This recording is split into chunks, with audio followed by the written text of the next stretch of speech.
Awesome. Good morning. Thank you. Hey, can we just stop and admit that worship team is like probably the best one in Ohio, right? Come on.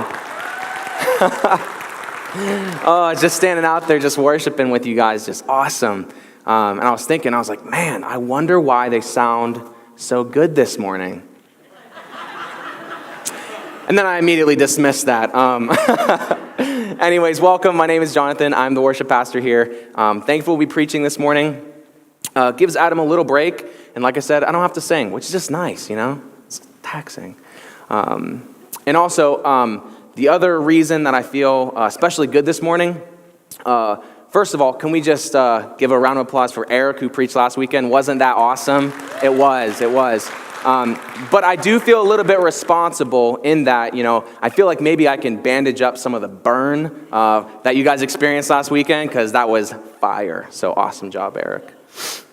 On a different note, I should probably get my little clicker out. Sorry, I forgot about that. Anyways, on a different note, Tara and I, my wife, we celebrated our first 1-year anniversary. You only get one, so yes, that was awesome. And I thought I would just take this moment to show you guys something, kind of reminisce a little bit. So this is actually Tara and I when we were in high school. We actually led worship together in high school. That's Tara, that's me. Although it kind of looks like I'm looking at that guy's butt. I'm really not in that picture. And then here's a picture from our wedding. Just nice. It's a feel good, you know. She looks beautiful, yes. And then here's a picture of me getting down. I just want to show you guys it's in me. So anyways, we had this amazing trip planned to go to Hocking Hills of last weekend. And unfortunately, Tuesday night, I did something that some of you guys might identify with. I slept the wrong way the night before. And I tweaked my neck, right? And I woke up the next morning, and it was kind of like Freaky Friday. Have you guys ever seen that movie? Except I was in the body of an 87-year-old woman, right? My back, neck, everything. I couldn't move like more than 5 degrees either way. It was really, really painful. I sat in a chair. I didn't move for about 3 days.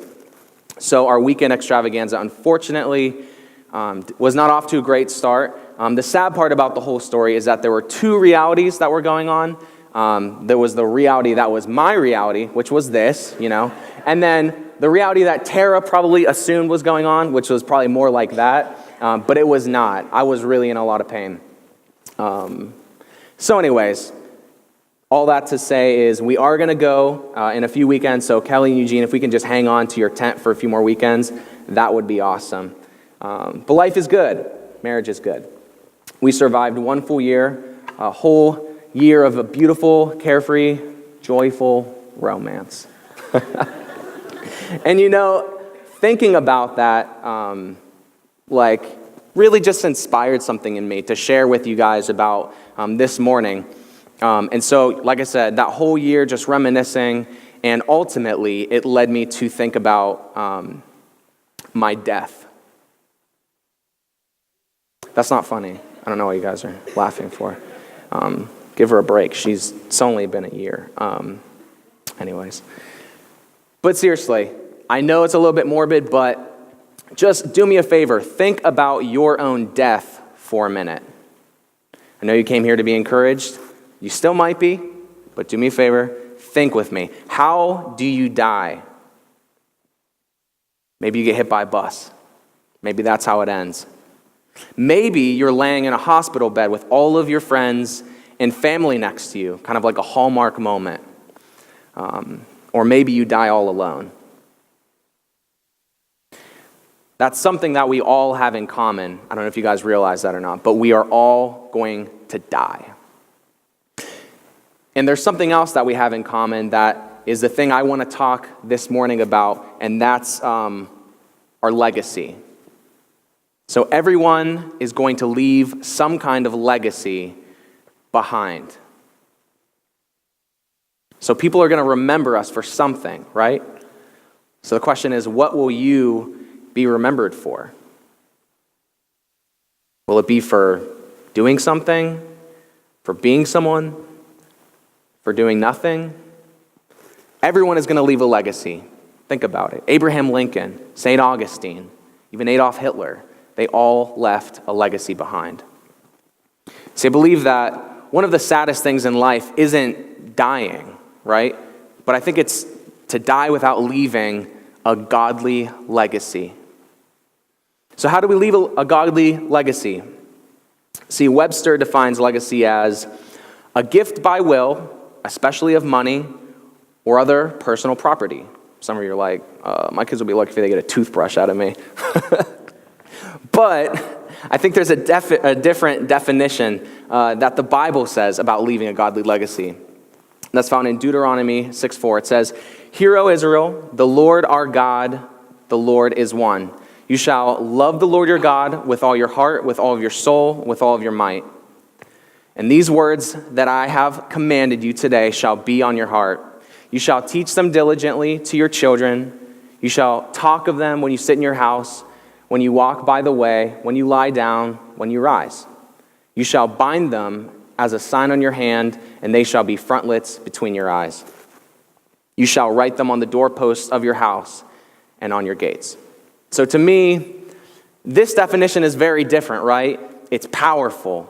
It's a life that's intentional, hardworking, loving, passionate. It's on fire. That's what leaving a legacy means to me. So as we're in Revelation talking about the 7 churches, I'll be talking about the church in Philadelphia this morning. And I believe that this church is an amazing model for what it looks like to leave a godly legacy behind. But I also have my own definition that I want us to just wrap our minds around this morning. Leaving a legacy isn't just about being remembered. It's inspiring the next generation to be half of who you were. But don't be a prick about it. All right, let's pray. Jesus, we thank you for this morning, Lord. I pray that my words would just be clear, that you'd give me the wisdom to just speak your truth, and that out of this whole message, Lord, that if there's bits and pieces that someone can just hold on to and take with them, that they would. It's in your son's name we pray. Amen. All right, so like I said, we're going to be looking at what it means to leave a legacy, specifically how the church in Philadelphia left theirs. So I don't really want to bore you with all the background information because it was kind of boring even myself going through it. And honestly, I don't want to just make it sound like I did my research. So I thought I would just sum it up for you guys. Basically, the city of Philadelphia was established in 189 BC by King Eumenes II of Pergamon. At this point, you're already checking out. Don't. Let me help you. Let's pretend that this city is the home of the original Sixers, okay? So here, Philadelphia, they're different. It helps a little bit. So King Eumenes II named the city Philadelphia because he loved his brother, right? And whose loyalty earned him the nickname Philadelphos, literally meaning one who loves his brother. It was also described as a missionary hub, as it sat sort of in the middle of the rest of the churches. The city was also plagued by major earthquakes, which left the city in ruin a lot of the time. So, yeah. But they had grapes that were good. So, that's pretty much it. There wasn't like the best conditions for them, but their grape game was strong. So, that's pretty much it. I got a little. It's for you guys. Okay, so let's jump right into the text, shall we? In 7, it says, "And to the angel of the church in Philadelphia write, the words of the Holy One, the true one, who has the key of David, who opens and no one will shut, who shuts and no one opens. I know your works." Good. "I know your works. Behold, I have set before you an open door, which no one is able to shut. I know that you have but little power, and yet you have kept my word and have not denied my name. Behold, I will make those of the synagogue of Satan, who say that they are Jews and are not, but lie. Behold, I will make them come and bow down before your feet, and they will learn that I have loved you. Because you have kept my word about patient endurance. I will keep you from the hour of trial that is coming on the whole world, to try those who dwell on the earth. I'm coming soon. Hold fast to what you have, so that no one may seize your crown. The one who conquers, I will make him a pillar in the temple of my God. Never shall he go out of it, and I will write on him the name of my God, and the name of the city of my God, the new Jerusalem, which comes down from my God out of heaven, and my own new name. He who has an ear, let him hear what the Spirit says to the churches. So there is actually a lot in this text that I want to unpack for you guys this morning. And I've come up with basically 3 principles that I think make up leaving a godly legacy. So the first principle this morning is stay faithful. Stay faithful. So let's look in verse 7. It says, into the angel of the church in Philadelphia, write, the words of the Holy One, the true one, who has the key of David, who opens and no one will shut, who shuts and no one opens. I know your works. Behold, I have set before you an open door, which no one is able to shut. I know that you have but little power, and yet you have kept my word and have not denied my name. So there are 2 main things that I want to pull out of this section. But first, just as a side note, this church is actually very different than the other churches, right? So all the other churches have basically been donkey kicked by this point. Philadelphia is the only church that God's like, good job. You're doing a really good job. Keep it up. And I think that's really cool. Yes. So in verse 7, it says, into the angel of the church in Philadelphia, write, the Holy One, words of the Holy One, the true one, who has the key of David. I want to unpack this little part real quick for you. This whole key of David thing comes from Isaiah 22. I don't really want to get into the whole story. It's actually kind of crazy. But there is a prophetic meaning from this whole idea, this key of David, right? So it's this idea that Jesus is referring to himself being the keeper of the key, saying that I'm the one who opens and no one will shut. I'm the one who closes and no one will open. And it's easy to just pass this up, but I think there's a lot of truth just in that. That's for us.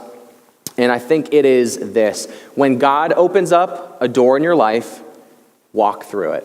It sounds really simple, but we should be confident that that door is for us, right? Because we know that the enemy doesn't have the power to close a door that God has opened, right? Everyone shake your head. That's a really good truth. But there are conditions. There are conditions for these doors being opened. So in the second half of the verse, it tells you what it is. It says, I know that you have but little power, and yet you have kept my word and have not denied my name. And this is huge. Jesus is giving this church the formula for an open door. So what is an open door? Let's just break that apart. Opportunity, blessing, spiritual growth, right? The things that are good things that will challenge us, that will help us to grow. Those are the open doors. But the formula for an open door is this. Faithfulness, right? Faithfulness equals open doors in our lives. So Deuteronomy 29:9 says, so keep the words of this covenant to do them, that you may prosper in all that you do. And that makes sense, right? So the cool thing about this church is that they just took Jesus at his word. You know what I mean? Like they just trusted that if he opened up a door, they were just going to walk through it. But what about us? Do we take Jesus seriously for the things that he has called us at? Like, do we take him at his word? Do we trust him? Are we doing the things that are bringing us closer to God, like right now? And it's not complicated, right? See, these are things that we already know how to do, how to be faithful. There's a lot of things in our lives that we already know what to do. I just think of a great example. Like maybe there's a time where you met with Adam, right? And he gave you clear biblical wisdom. Did you walk away from that and just say sounds good, but okay? Or did you actually pursue it? Because to me, that's walking through an open door. That's having a door waiting for you to step in. So the church in Philadelphia, even in the midst of little strength, was faithful. What about us? All right, second principle, stay humble. To leaving a godly legacy, stay humble. So, as always, I need to pay homage to Adam's, one quote, a Sunday rule. But there's a little twist, right? So, here's a quote. True humility is not thinking less of yourself. It is thinking of yourself less. That's actually a lie. It was C.S. Lewis. I was hoping he'd be like, oh, man. Stay humble. Stay humble. So check this out. It says, behold, I will make those of the synagogue of Satan who say that they are Jews and are not, but lie. Behold, I will make them come and bow down before your feet, and they will learn that I have loved you, because you have kept my word about patient endurance. I will keep you from the hour of trial that is coming on the whole world, to try those who dwell on the earth. Stay humble. So this is a really interesting passage because Jesus refers to the Jews, and these are the people who, they're God's chosen people. Like at this time, they were the people who God first spoke to, who have led through hundreds of years of, ups and downs. He has always been there. He has always been their God. And all of a sudden, it seems like he's kind of turned his back on them. And for us, that could mean just people who are haters, people who don't like us, who speak evil against us because we're Christian. But no, he just is brutal. He just goes right at him. He says, no, those guys they're basically following Satan. They're just down with Satan now. And it's like, whoa, Jesus, that's harsh, man. She's a nice lady. But no, he's going there. But here's the thing. We have to be careful with this, right? We can read that and go, see, boom, justified. See, vindicated. I can do what I want. I can say what I want because God is seemingly going after them. But that's just not true. Because Jesus is the one who's addressing them, right? Not us. And this could potentially lead us into thinking that these people are the enemy. We need to tread carefully. Let's finish that verse. It says, behold, I will make them come and bow down before your feet. And they will learn that I have, what? Loved you. Let's not miss this. So I want to talk a little bit about this idea, us and them. Romans 5:8 says, but God showed his love for us in that while we were still sinners, Christ died for us. So the people who are receiving this honor, right, of having people bow at their feet, I think they remembered where they came from, right? That they were still sinners. So that's us. Here's another one. It says, we do not wrestle against flesh and blood, but against the rulers, against the authorities, against the cosmic powers over this present darkness, against the spiritual forces of evil in the heavenly places. To quote Star Wars, it's a trap. There actually is no them. It's just us and those who aren't yet us. That's really important that we grasp. So let's not miss the actual meaning of this verse, right? It says, behold, I will make them come and bow down before your feet, and they will learn that I have loved you. So that is the end goal, right? Love, that they will see God's love. And that love isn't shown or reflected when we become the spokesperson for why God hates them, or for why everything's wrong with them. I think that the church in Philadelphia understood that they were loved by God. And because of this, they did battle, right? They loved through humility. So there's a second part of humility that I felt like God was really challenging me on recently. So maybe this isn't for you, but I'm just going to speak it anyways. So I've been victim to this kind of thinking for a really long time. And I am just now, I guess, recently realizing how dangerous and destructive this kind of thing was in my life. It's wishing away other people's sin, right? Just wishing it away. And here's the hard part. The rub comes when we understand that, like, we shouldn't not want people to sin, right? We shouldn't want people to give up the standard of living that Christ has called us to live as a church. But here's the issue. I don't think that's our true intentions. I don't think that was my true intention.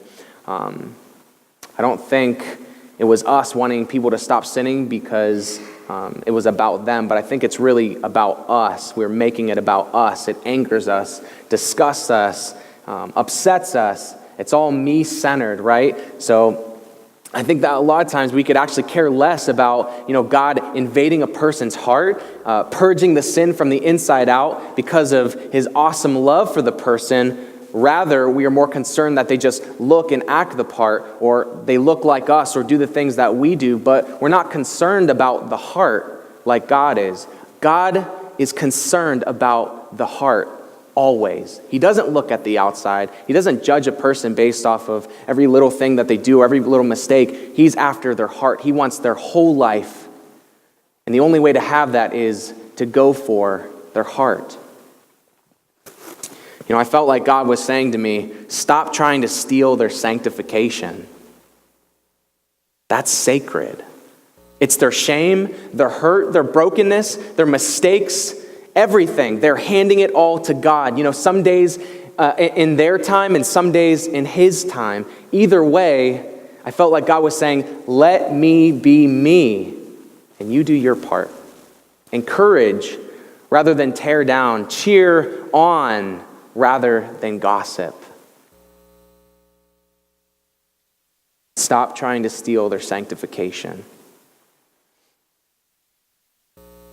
You're welcome. Okay.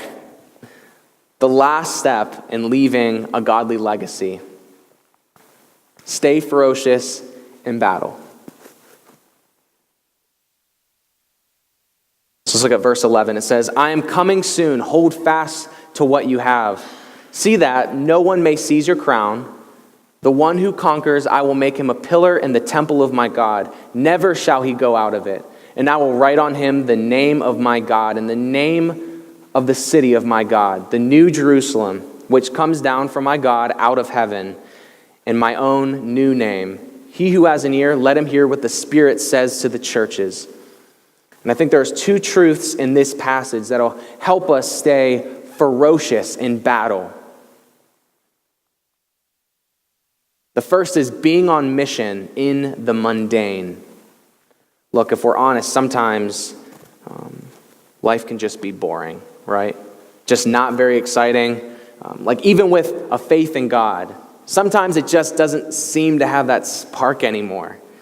We can end up going through the motions every day until it just hits us all at once, that feeling of what's the point? That's a common trap though, but that its purpose is for us to lose sight of our true mission. It says, I'm coming soon. Hold fast what you have so that no one may seize your crown. And that crown is our prize, our treasure, our golden ticket. But it's up for grabs. Hebrews 12:1 says, therefore, since we are surrounded by such a great cloud of witnesses, let us throw off every encumbrance that the sin that so easily entangles, and let us run with endurance the race set out for us. In verse 3 it says, consider him, Jesus, who endured such hostility from sinners, so that you will not grow weary and lose heart. So the key here is understanding the battle that's set before us, right? And if you go into this thing, life, equipped with only human wisdom, we're going to lose. We're going to lose. So there's a type of video game right now that's really popular. Anyone have any guesses? Fortnite. Has anyone ever heard of this game? It's all the rage with the youngsters. You know what I mean? So this game is very unique compared to other popular video games for one simple reason. It's that you don't have to be the best player to win the game. How cool is that, right? You don't have to have the most experience. You don't have to have the best weapons. You just have to be the last man standing. This illustration is actually the perfect example of our Christian faith, right? As a side note, I did try to play this game. I quit after 20 minutes because I'm really bad. Resume. So we don't have to be the best and brightest, just committed to sticking it out until the end. We have to understand the battle before us. If we don't, we will lose our crown. That's important. And that got me thinking of some of the possible stages of when we are losing the battle and what each stage leads to. So I want us to follow this. The first stage is hostility, right?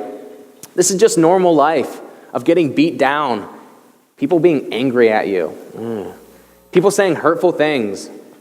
But over time, I think that leads to weariness, right? You become tired of always doing the right thing, of always being the good guy, right? Always taking the high road. You know, I don't know about you, but sometimes it feels really good to just yell, just get it out, you know. But I think that leads to something else. I think it leads to cynicism, right? And now you have joined the people in the hostility stage, right? If you can't beat them, join them. And now you are hypercritical of everyone and everything. And then when that gets too much, you eventually turn to apathy, right? What's the point of even trying? And ultimately, if you're here in this apathy stage, this is where you become not on mission anymore. This is where you are focused on something very different. You're focused on anger, your own frustration, your own hurt, right? And it leads you to be in a place where you just don't care anymore. Where your pain, where your hurt, where your problems are now held up, right, as a shiny new idol. So if you're in one of these stages, the key here is to get our eyes off ourselves and on Jesus. He's the one who breaks that cycle. So we can't get out of this trap unless we know the battle before us. So one last point, and we'll actually end with this. This is your encouragement for leaving a godly legacy. You're a warrior. Act like one.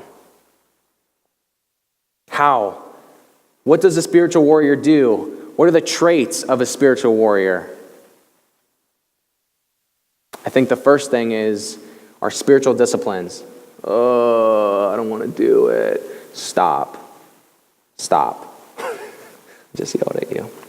So reading the Bible, prayer, godly conversations, having accountability. It's doing the things that help us keep our eyes on Jesus. See, they're called disciplines for a reason, right? It's because it hurts, it's painful, it stretches us.